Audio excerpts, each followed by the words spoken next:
அப்படி இல்லைண்ணா, அப்படி இல்லை சொல்கிறேன். 25 ரூபா வாங்கிக்கலாம், ஒன்று எதுவும் இல்லையா? 4 ரூபாய்க்கு இருக்குதா? அதையும் எடுத்து சொல்கிறேங்க. என்ன பண்ணுறேன்? எல்லாம் தப்பு. காலைல ஒரு ஆளை மறிக்கிட்டாருன்னா அவர் என்ன சொல்கிறாரா சுத்தான். ஆமாம், அவரா மனுஷரிங்க சரி நீ கொடுக்கறது கொடு. ஏன்னா அது அவங்க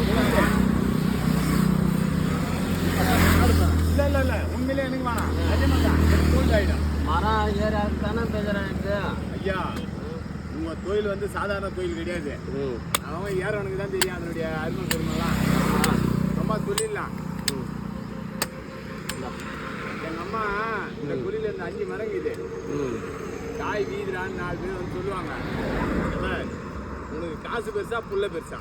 ஆமாம், கரெக்டாக தான் கேட்டுக்கிறேன். உங்களுக்கு காய் பெருசா